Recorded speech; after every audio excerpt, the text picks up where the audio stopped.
안녕하세요. 저희 한의 예배 오신 여러분들 환영합니다. 오늘은 제가 이 인트로를 혼자 하도록 하겠습니다. 제가 지금 캄보디아에 와 있습니다. 저희 교회에서 이 동남아시아의 7나라에 이제 10명에서 한 12명 정도 되는 미션 팀을 각 나라마다 보냈습니다.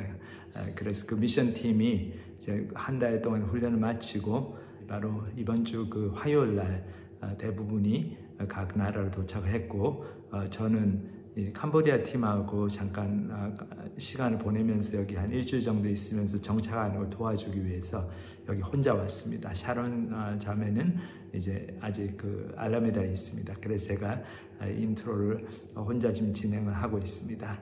그래서 여기 저희가 잠깐 그 우리 팀이 살고 있는 아파트 좀 보여드리고, 그리고 여러 가지 뭐 주변에서 있는 경관들 잠깐 비디오로 보여드리고 나서 찬양 한 곡 듣고 부르고, 그 다음에 오늘 산상수훈 두 번째 시간 이제 말씀을 함께 듣도록 하겠습니다. 여러분들 들리시는지 모르겠는데 막 다구는 소리도 나고, 지금이 새벽 한 5시 정도 됩니다.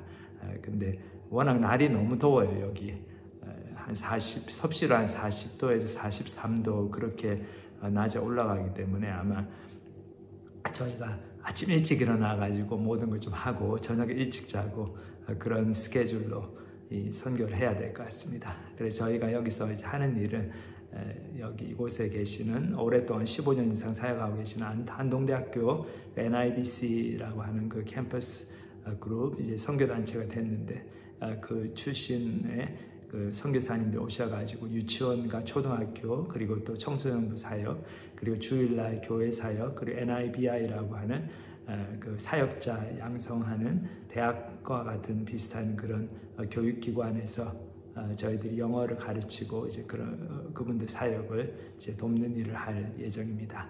많이 기도해 주시고 또 계속해서 관심 가져주시기 바랍니다. 그럼 잠깐 이제 비디오 보고 찬양 한 곡 듣고 부르고 산상수훈 두 번째 시간 말씀 듣도록 하겠습니다.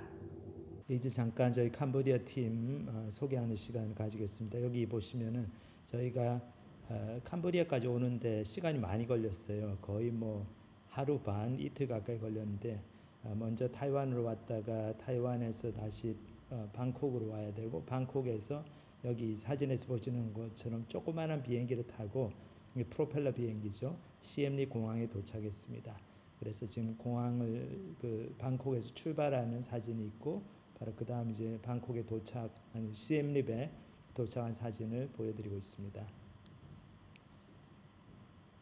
그리고 여기 보시면 여기 저희가 도착해가지고 여기 시엠립에서 다닐 때 주로 사용하는 운송 수단이죠. 차가 별로 없어요. 여기는 그래서 툭툭이라고 해가지고 이 모터사이클에다가 이런 뒷자리에 이런 수레같이 사람이 탈 수 있는 그 텐트를 씌워가지고 있는 그거를 부착을 해가지고 뭐 4인승으로 해서 다니고 그렇습니다. 그래서 툭툭이라고 그러는데, 여기 보면 저희 이제 티모티 목사님하고 선교팀들 툭툭 타고 가는 모습이 보입니다.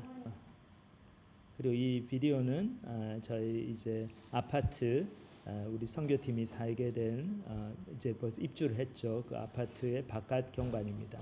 그래서 바깥은 보시다시피 다 이렇게 비포장 도로예요. 그래서 막 차가 들어오면 막 쿵쾅쿵쾅 이렇게 아주 진동이 심하고, 비가 많이 오면은 또 이제 진흙창이 될까 봐 좀 걱정입니다. 그래서 문을 열고 이렇게 들어오면은 이제 아파트가 있는데, 3층짜리 조그마한 건물인데 아파트는 아주 깨끗합니다. 그래서 여기 보시는 것처럼 이제 인도어 아파트, 여기 세탁기도 있고 또 방이 2개가 있고 또 화장실이 방마다 달려 있어요. 샤워기도 있고, 그 다음에 이제 거실에도 이렇게 토일렛은 있어가지고 2.5 bedroom, 2bedroom 아파트먼트인데 괜찮습니다. 그리고 여기 보시는 것처럼 저희 AJ하고 아만다 형제 자매들. What? You can cook here. Oh, I'm cooking. Oh, yes, Yeah. yes. I'm burning them.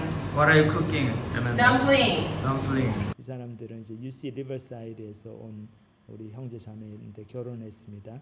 아주 근데 서양이 히스패닉 계통이니까 키도 크고 그러니까 지금 보시는 것처럼 AJ 형제가 무릎을 꿇고 이 설거지를 해야 됩니다. 여기 캄보디아 사람들이 키가 한국 사람도 훨씬 작은 것 같아요. 여기 싱크대도 아주 조그맣고 키가 작기 때문에 낮아가지고 AJ 형제가 이렇게 무릎 꿇고 일을 해야 됩니다. 그래서 참 재밌어요. 그리고 이 바깥에 저기 바로 옆집 풍경이 나오는데 이 집이 있는데 그 옆에 뭐 공사를 끝냈는지 좀 허름하게 많이 뭐 자갈이나 흙더미가 떨어져 있는데 거기서 닭을 키우는 모습입니다. 그래서 닭이 뭐 수탉이 아침마다 아주 새벽마다 많이 웁니다. 그래서 저희들의 잠을 깨우는데 여기 그 온 가족이 다 있죠. 그 병아리도 있고.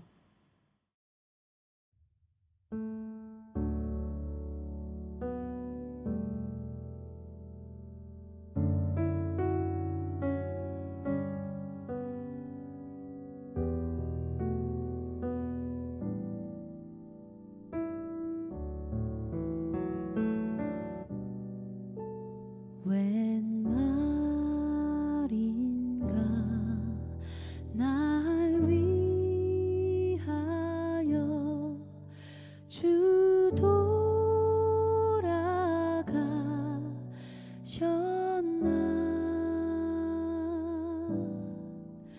이 벌레가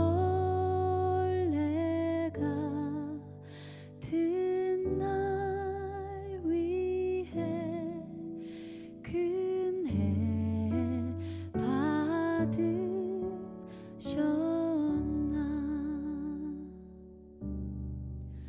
내 지은 죄 다 지시고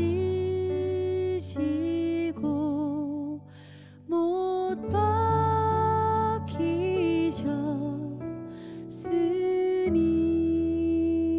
박히셨으니 웬일인가 웬 은혜인가 그 사랑 크셔라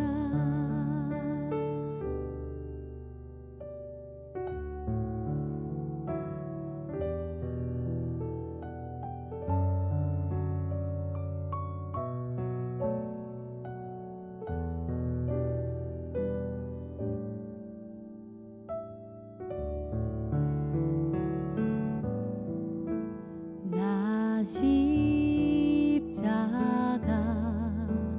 대할 때에 그 일이 고마워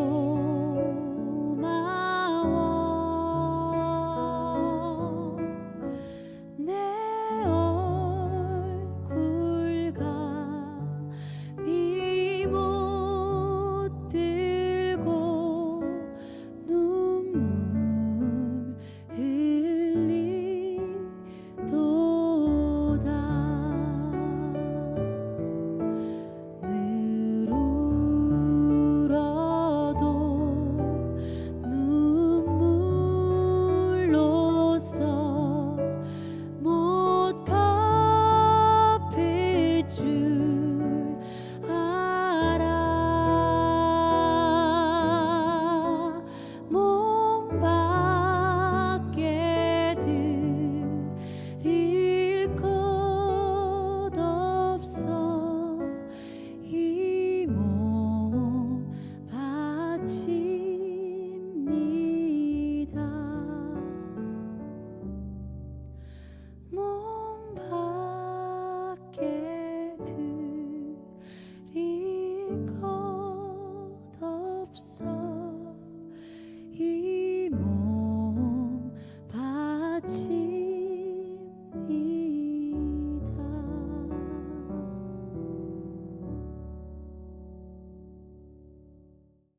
안녕하세요. 오늘 지난주에 이어서 산상수훈 이제 두 번째 파트를 함께 살펴보도록 하겠습니다. 저희가 산상수훈을 생각할 때 제일 먼저 떠오르는 게 예수님께서 말씀하신 그 8가지 복 있는 사람의 특징입니다.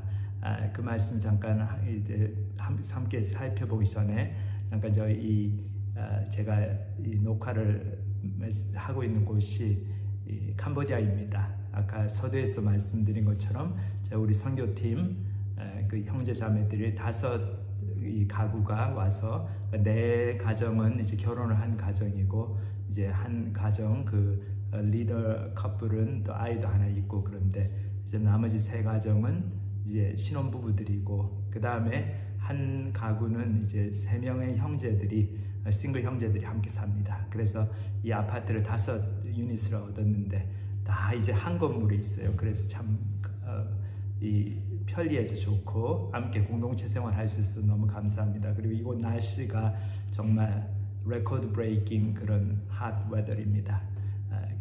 섭씨로 43도, 45도까지 이제 날씨가 낮에 기온이 올라가는데 그래서 4월 달은 사실 뭘 하기가 힘든 달이라고 해요. 그래서 저희가 이제 이때 와가지고 감사한 게 이제 앞으로 이제 계속해서 앞으로는 좋아질 거니까 감사하죠. 이제 날씨도 조금씩 더 좋아지고 그래서 저희들 이제 제가 이곳에서 녹화를 하기 때문에 좀 소음도 있고 그렇지만은 좀 양해를 해주시기 바랍니다. 그래서 산상수훈 저희가 이제 오늘 2번째 시간을 볼 텐데 잠깐 저희들 이제 살펴보면은 이 산상수훈은 예수님께서 산에서 주셨죠. 산상에서 예수님께서 설교하신 것들을 이제 모아놓은 그런 그 마태복음 5장에서부터 7장까지 기록입니다. 그래서 저희들이 좀 지난주에 잠깐 살펴봤지만은 예수님께서 어떻게 이 설교를 시작하셨는가 그 서두가 1절에서 2절에 나옵니다. 여기 보면은 예수께서 무리를 보시고 산에 올라가 앉으시니 제자들이 나온지라 입을 열어 가르쳐 이르시되. 그래서 지난주에 살펴본 것처럼 예수님께서 무리를 보셨어요. 근데 무리를 보시고 그냥 그 자리에서 가르치시면 되는데 그렇죠? 아니면 가정을 다 방문하셔가지고 직접 이제 그 집에 가셔가지고 편하게 다 가르치시는데 그렇게 하지 않으시고 산에 올라가셨습니다. 산에 올라가서 가르치시는데 그 산 꼭대기에 올라가가지고 가르치시니까 사람들이 불편해하고 안 오려는 사람도 많았겠죠. 그러니까 예수님을 정말로 진심으로 쫓아다니는 사람들, 정말 예수님을 통해서 구원받기를 원하는 사람들, 영적인 그런 갈급함을 믿는 사람들만 쫓아왔을 것 같아요. 그래서 그 사람들을 바로 제자들이라고 부르십니다. 그 제자들이 나온지라. 그렇게 제자들이 나오니까 입을 열어 가르쳐 이르시되 그랬죠. 그래서 저희가 정말 어디에 속한 사람인가? 나는 정말 예수님을 나의 구주와 주인을 영접하고 그리고 그거를 위해서 영생을 얻기 위해서 참된 진리를 발견하기 위해서 참된 인생의 목적과 의미를 찾기 위해서 예수님을 쫓아가고 있는가?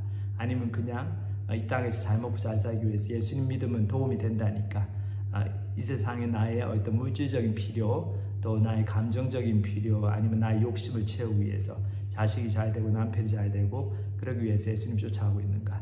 그렇게 쫓아가는 것은 잘못된 거죠. 그렇게 쫓아가는 것은 이렇게 무리에 속한 것입니다. 크라우드, 군중에 속한 거죠.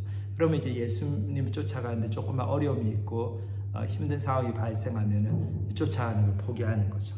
그래서 예수님께서는 저희에게 산으로 올라오라고 말씀하십니다.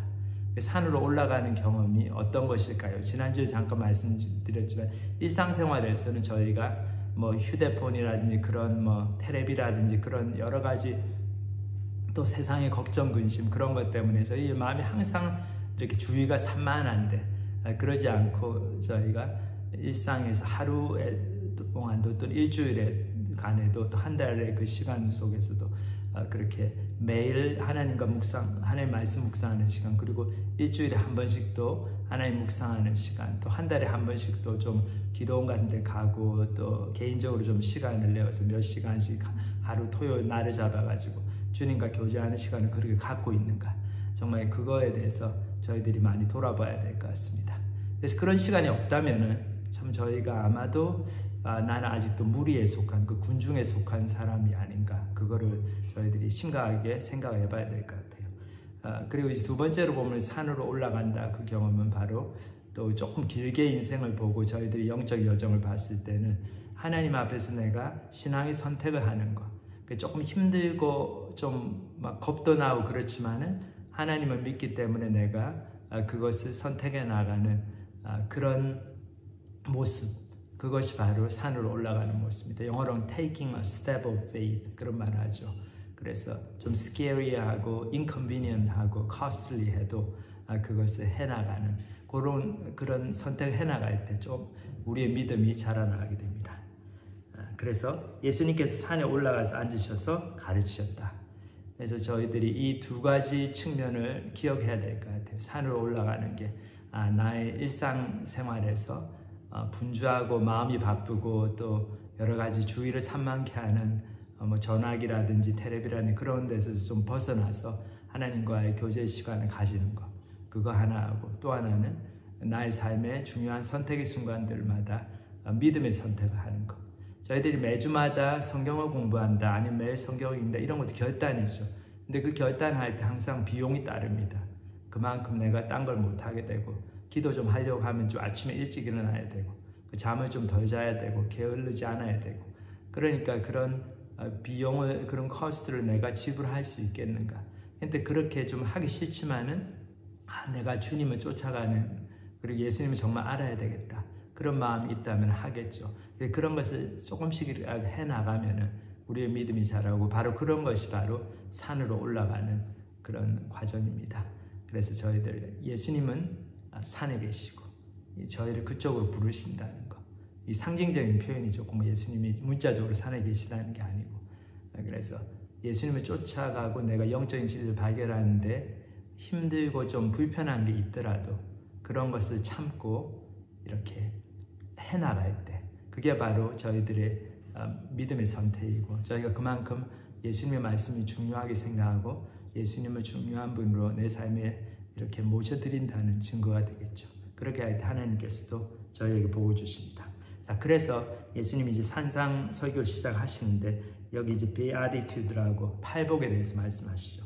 이 8가지 복에 관한 건데, 이게 꼭 뭐 8가지 서로 다른 종류의 복이 있다기보다는 이게 복 있는 사람 8가지 특징이다, 그렇게 볼 수 있고, 또 하나는 이제 복 있는 사람, 하나님과, 이 복이라고 하는 게 성경에서 지난번에 말씀드린 것처럼 성경적인 의미의 복은 바로 하나님과의 바른 관계에 있는 것을 복이라고 그러죠. 그 원어의 의미 바락이라고 그러죠. 히브리어로 바락의 의미가 하나님 앞에서 무릎을 꿇는다, 그러니까 하나님 앞에서 예배자의 삶을 산다는 거죠. 바로 그렇게 복이 있는 사람으로 되기 위해서 8가지 과정이 필요하다. 근데 하나하나의 과정이 사실 연결이 됩니다. 그래서 그렇게도 저희들이 이 팔복의 의미를 볼 수가 있습니다.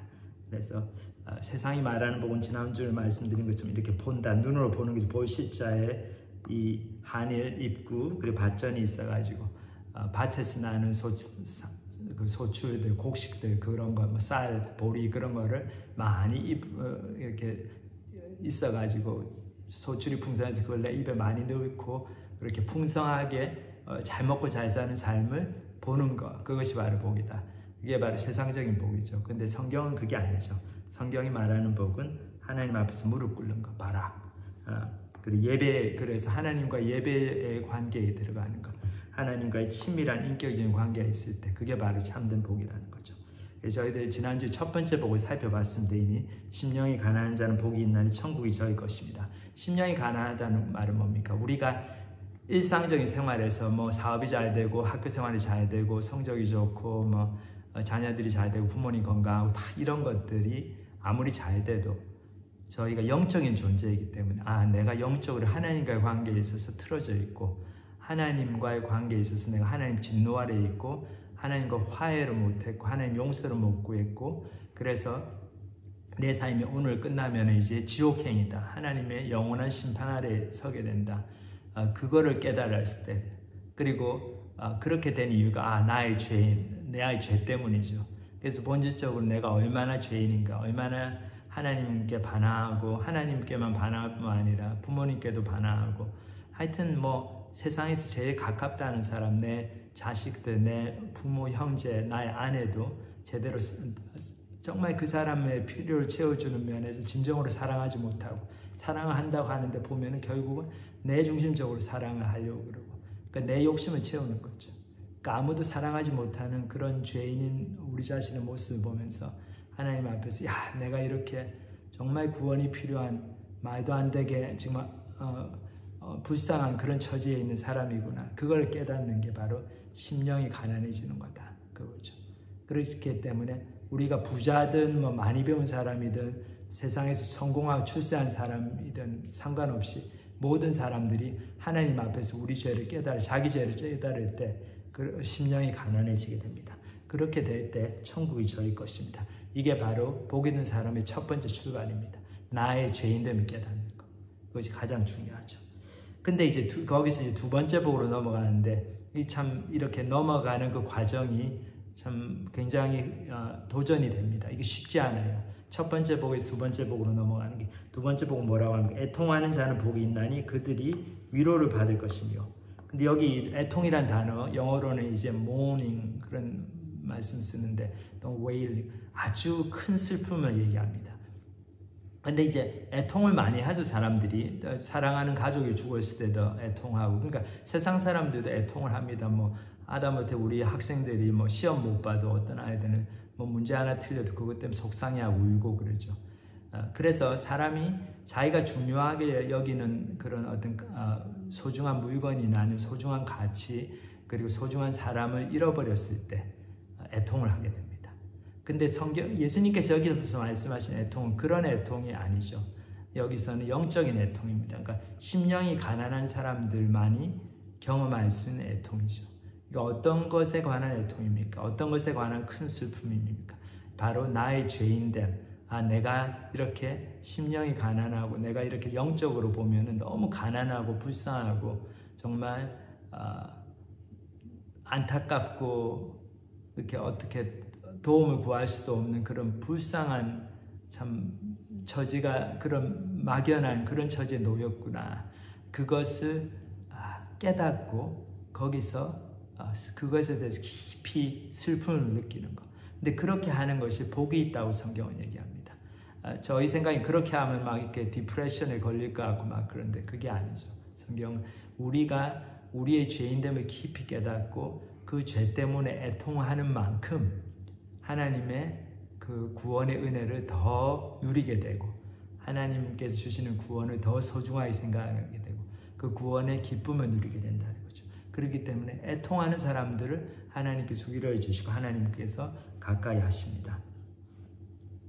그래서 이 성경에도 보면 이사야서 66장 2절에 뭐라고 얘기합니까? 하나님께서 관심 있게 보시는 사람이 이런 사람이라는 거죠. 마음이 가난하고 심령에 통회하며, 이 통회한다는 말이 애통한다 말하고 비슷한 말이죠. 내 말을 듣고 떠는 자, 이 내 말이라고 하는 게 하나님 말씀이죠. 하나님의 말씀. 이 하나님의 말씀을 굉장히 중요하게 받아들이기 때문에 그 말씀을 듣고 떠는 자, 그 사람은 내가 돌보려니와. 그러니까 하나님께서 그런 사람을 주의 깊게 보시고 그 사람의 삶에 이렇게 들어오시고 그 사람에게 구원의 은혜를 베푸시고 그 사람과 함께 하신다는 거죠. 그 사람에게 영적인 축복을 주신다는 거죠. 그렇기 때문에 저희들이 내가 정말 심령이 가난하다는 것, 내가 얼마나 죄인인가를 깨닫는 데서 그치는 것이 아니라 그 깨달음 속에서 내가 이렇게 하나님을 무시하고 살았구나. 내가 이렇게 아무도 사랑할 수 없는 그런 사람으로, 너무 잘못된 사람으로 마음이 이렇게 황폐해져 있구나. 그거를 깨달으면서 그 속에서 큰 슬픔을 느끼고 너무 정말 안타깝게 생각이 되고 나 자신 너무 비참하게 느껴지고, 그렇게 할 때 하나님 앞에서 저희들이 눈물로 회개를 하게 되는 거죠. 그 애통하는 그 단계로 들어가야 됩니다.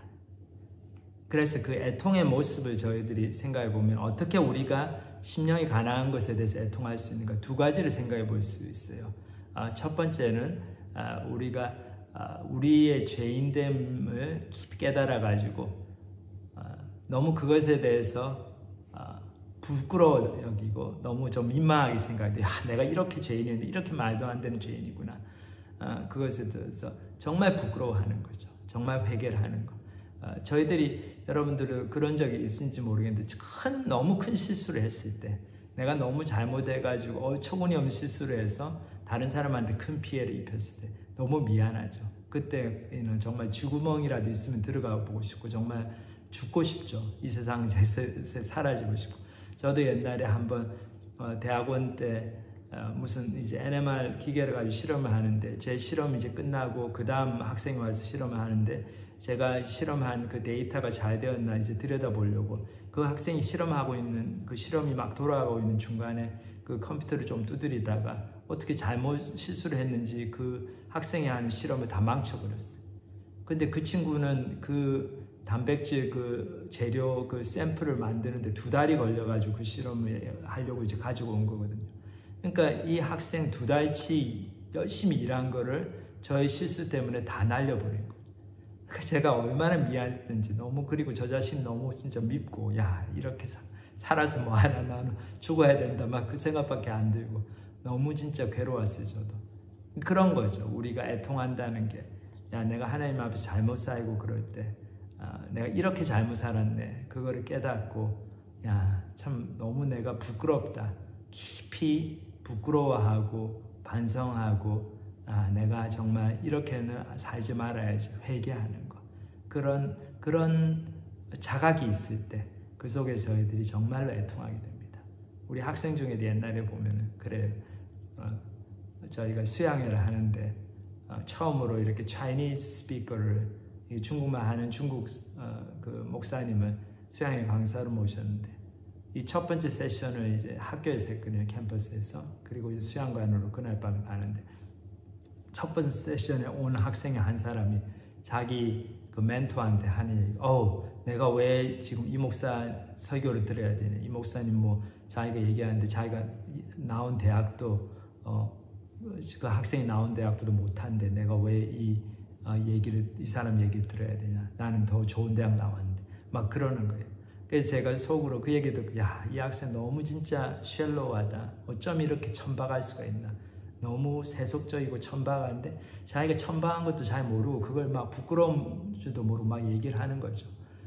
그래서 그 학생이 나중에 자기의 죄인됨을 깨닫고 예수님 믿게 됐을 때 어떻습니까? 자기 죄인됨을 깨달았을 때 자기가 그렇게 수양의 강사님을 어느 대학을 나왔나를 가지고 평가하고 막 그거를 그냥 딴 사람 앞에서 막 얘기하고 그런 것에 대해서 너무 부끄럽게 생각하겠죠.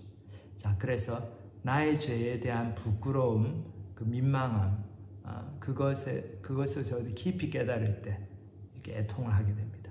그리고 두 번째로 뭡니까? 우리가 너무 절망을 하게 되는 거죠. 야, 나가 죄인인 걸 너무 알겠는데 방법이 없어요. 그것에서 임프루브할.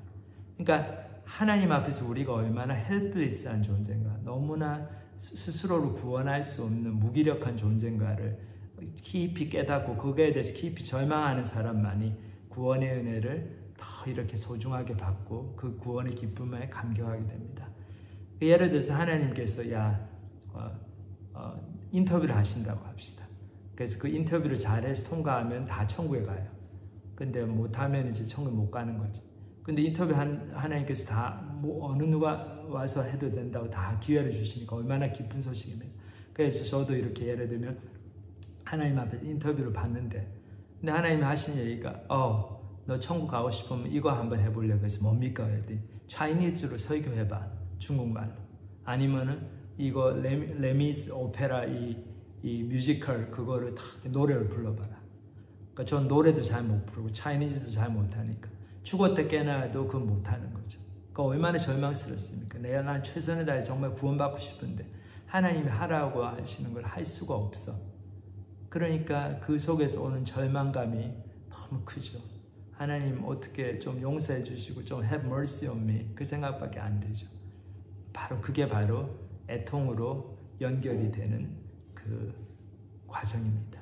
우리가 우리 죄에 대해서 깊이 생각을 하고 그 죄를 부끄럽게 여기고 민망하게 여기고, 그리고 내가 이 죄에서 벗어날 수 있는 길이 또 없구나, 나의 노력으로는 되지가 않는구나, 그리고 다른 해결책이 전혀 없구나, 그것에 깊이 절망을 하고 그럴 때 정말로 우리의 영적인 그 가난함에 대해서, 영적인 피폐함에 대해서 애통을 하게 되는 거죠.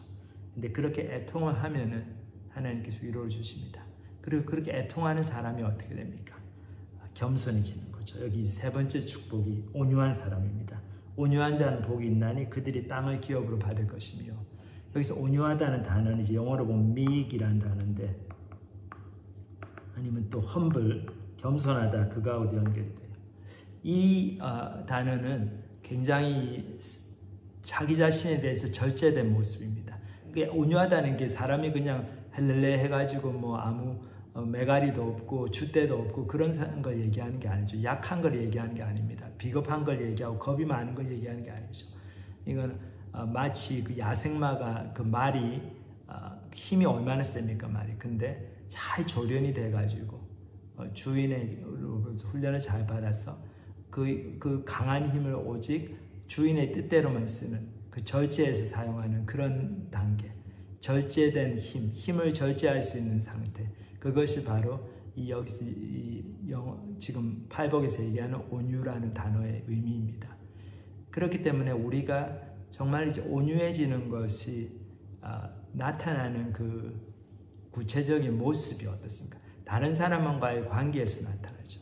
그래서 온유한 사람이라는 얘기는 다른 사람과의 관계에 있어서 젠틀하고 겸손하고, 그리고 다른 사람이 나에 대해서 어떤 그런 피드백을 주고 좀 비판을 하고 안 좋게 얘기하고 그럴 때 그거를 막 이렇게 그거에 대해서 반발하고 화를 내고 그런 게 아니고 겸손하게 받아들이는 그런 사람을 온유하다고 부릅니다. 그래서 그런 사람이 바로 복이 있다는 거죠. 근데 정말 어떤 사람이 온유해지려면 어떻습니까? 남이 사실 우리가 하나님 앞에서 내가 죄인이다, 너가 진짜 죄인이죠. 하나님 앞에서 그걸 인정하는 것은 그렇게 어렵지가 않아요. 사실 심령이 가난해지고 정말 이제 그러면은 근데 내가 이렇게 너무 죄인이라는 걸 나도 고백하고 하나님도 그렇게 얘기하시고 그거 다 좋은데 다른 사람이 와가지고 나한테 똑같은 얘기하면 기분 나쁘죠. 예배 끝나고 왔는데 누가 저한테 와가지고 목사님 뭐 전도사님 설교하실 때 전도사님이 너무 죄인이다 그랬는데 진짜 맞는 말씀입니다. 저도 한번 겪어보니 전도사님 진짜 죄인이고 너무 인격이 제로입니다. 그러니까 참 맞는 말씀 하셨어요. 그렇게 얘기하면 제가 어떻습니까? 기분이 나쁘겠죠. 야, 이 사람 뭐 이렇게 나에 대해서 나쁘게 얘기하나, 자기는 뭐 그렇게 잘났다고 그런 생각이 푹 들고 막 한마디 해주고 싶고 그렇죠. 그게 바로 뭡니까? 내가 아직 온유하지 못하다는 거죠. 근데 정말 그런 말을 들었을 때 우리가 그게 또 사실이잖아요. 인격이 제로인 것도 사실이고 너무 죄인인 것도 사실이고, 그러면은 그거를 딴 사람이 얘기를 했다고 해서 못 받아들이는 것이 아니고 그거를 겸손하게 정말 제가 그렇습니다. 그래서 회개했습니다. 회개하고 있습니다. 노력하고 있습니다. 조언해 주셔서 감사합니다. 그렇게 겸손하게 받아들일 수 있으려면 어떻습니까? 애통하는 사람이 돼야 되는 거죠. 어떤 사람만이 그렇게 할 수 있습니까? 자기 자신에 대한 깊은 성찰이 있는 사람. 그래서 자신이 얼마나 죄인이라는 것을 뼈저리게 깨닫고 그거에 대해서 계속해서 겸손하게 그거에 대해 생각하고, 그래서 계속해서 그 A.W. 토저라는 목사님 말씀하신 것처럼 A humble sense of perpetual penitence. 그래서 계속해서 회개하는 마음으로 내가 겸손히 인생을 살아가는 것. 정말 그렇게 살아가신 분만이 온유할 수가 있는 거죠. 그래서 다른 사람들과 관계에서 다른 사람들에 대해서 다른 사람의 실수나 또 다른 사람이 나를 좀 피해를 주고 그럴 때 그거를 관용하게 되고 용서해 주게 되고 이해를 해 주게 되고, 그 남이 나를 비난할 때 그거를 잘 받아들이고 수용할 수 있게 되고 그런 겸손하고 온유한 사람이 되는 거죠. 그런 사람들에게 하나님께서 일을 많이 맡기십니다. 그래서 그 사람들이 땅을 기업으로 받는다. 땅을 기업으로만, 땅이라는 건 뭡니까? 하나님의 사명을 얘기합니다. 결국 이제 성경에서 땅이라는 게 하나님 나라를 상징하는 건데 하나님께서 많은 일거리를 맡겨주신다는 거죠. 많은 책임을 맡겨주신다. 그 책임은 그거와 함께 여러 가지 권한도 오고 특권도 오고, 그래서 온유하지 않으면은 그런 책임을 맡았을 때 사람들이 교만해지든지 아니면 그 프레셔에 눌려가지고 뭐 하나님과 관계가 엉망이 되든지 그렇게 되죠. 근데 정말 하나님 앞에서 자기 죄를 잘 들여다보고 심령이 가난해지고 그 다음에 그것 때문에 정말 회개하고 애통해하고 그걸 통해서 그 속에서 나오는 정말 자기를 절제하고 자기에 대해서 깊은 성찰을 가지는 그런 겸손한 마음으로 사시는 분들, 온유한 사람이 되는 분, 그런 온유한 사람들만이 하나님 주시는 기업을 누리게 됩니다. 하나님의 사명을 받게 되고 하나님이 더 많은 일을 맡겨주십니다. 그래서 여러분들도 저도 정말 내가 죄인이라는 걸 깨닫더라도 그것에 대해서 내가 얼마나 정말 마음으로 반응을 보이고 있나. 그냥 인텔렉추얼, 그냥 지식적으로 내 죄인이죠. 이제 깨달았습니다. 그런데 하나님 용서해 주셨으니 감사합니다. 그렇게 쑥 넘어갈 게 아닌 것 같아요. 성경은 분명히 애통하라고 얘기하고 있거든요. 심령이 가난해 복이 있나니 천국이 저희 것이며, 그러니까 나가서 전도해, 그게 아니죠. 심령이 가난한 사람들, 그러니까 내가 정말 너무 가난한 존재구나 하나님 앞에서 그걸 깨달았을 때 그거에 좀 깊이 묵상을 해야 됩니다. 거기에 좀 머물러야 돼요. 물론 그것이 괴롭고 언해피하고 그렇지만 그렇다고 해야지 그거를 그냥 빨리 넘어가 버리고 빨리 나는 그냥 파지티브하게 살겠다, 하나님 일을 하겠다, 그렇게 가면은 그런 분들은 교만해지기가 너무 쉽고, 그리고 조금 일이 잘 안 풀리고 하나님이 힘든 길로 인도하시면 불평하고 불만하고 나중에 하나님 떠나기도 합니다. 근데 정말 그렇게 안 되려면은 저희들이 기초를 바로 쌓아야 되는데, 그 기초가 바로 심령이 가난해지는 것이고 그 다음 애통하는 겁니다. 그걸 통해서 저희의 마음의 근본적인 기본적인 상태가 온유해지는 것. 그래서 마음에 정말 참으로 하나님께로부터 오는 겸손한, 그리고 무엇을 내가 이루고 내가 잘나보려고 하고 막 뭘 이렇게 그래스프하고 막 성취하려고 하는 그런 앰비션이 아니고, 그런 걸 다 내려놓고 하나님 앞에서 나는 정말 죄인입니다. 근데 이 죄인을 하나님께서 정말 용서해 주셔서 너무 감사합니다. 그렇게 감사하면서 겸손하게 하루하루를 죄인으로서, 용서받은 죄인으로서 살아가는 그런 분들의 삶을 통해서 하나님께서 일을 하시고, 그런 분들이 많이 있을 때 팀 사역이 가능하고, 그렇죠? 하나님, 그런 분들을 통해서 하나님 나라의 귀한 교회가 서게 되고 공동체가 세워집니다. 그래서 오늘 이제 정말 나는 오늘 이제 말씀 통해서 저희들이 두 가지 생각해 봐야 될 게, 나는 정말 나의 죄에 대해서 얼마나 애통하고 있는가. 내가 심령이 가난하다는 것을 그냥 지식적으로 아는 것뿐만 아니라 얼마나 나의 감정이 이렇게 인볼브 돼가지고 나의 마음이 들어가 있어서 그거에 대해서 애통하고 있는가. 그거를 생각해 보시고, 또 하나 이제 그걸 통해서 얼마나 내가 이제 온유한 사람이 됐는가. 마음이 온유하지 못하면 땅을 기업으로 받지 못합니다. 그 말은 우리가 온유한 사람이 되지 못하면은 하나님께서 많은 일을 맡기실 수가 없어요. 하나님 일을 감당할 수가 없습니다. 다른 사람과 같이 동역을 못해요. 맨날 싸우고 갈등이 있고, 그리고 내 자존심 상하고 교만한 그 자존심이 세기 때문에 항상 상처받고 기분 나쁘고 그렇게 됩니다. 그래서 오늘 말씀 통해서 저희들 정말 나는 어떻게 하나님 앞에서 나의 영적인 가난함, 죄에 대해서 반응하고 있는가, 그걸 통해서 어떻게 온유한 사람이 되고 있는가, 함께 더 깊이 생각해 보시는 여러분들이 되시기 바랍니다. 이제 같이 기도하시겠습니다. 하나님 아버지, 감사합니다. 오늘 말씀을 통해서 저희들의 그 심령이 가난해진 그 모습에 그저 그걸 고백하고 만족할 것이 아니라 거기서 한 발 더 나아가서 정말 우리의 영적인 피폐함과 가난함을 보면서 그리고 그거에 동력이 되는 그 근본 원인이 되는 우리의 죄 문제를 깊이 깨닫고 묵상함으로 저희들의 마음에 정말 저희들이 지은 죄에 대해서, 잘못된 삶에 대해서, 잘못된 선택들에 대해서, 잘못된 생각들에 대해서 정말 통회하고 부끄럽게 여기고 그것을 하나님 앞에서 늘 기억하면서 하나님의 그 귀한 용서를 늘 구하는 정말 그런 사람으로 살게 하시고, 그것을 통해 저희의 마음에 늘 하나님의 은혜, 그 구원의 은혜와 용서하시는 사랑에 감사하고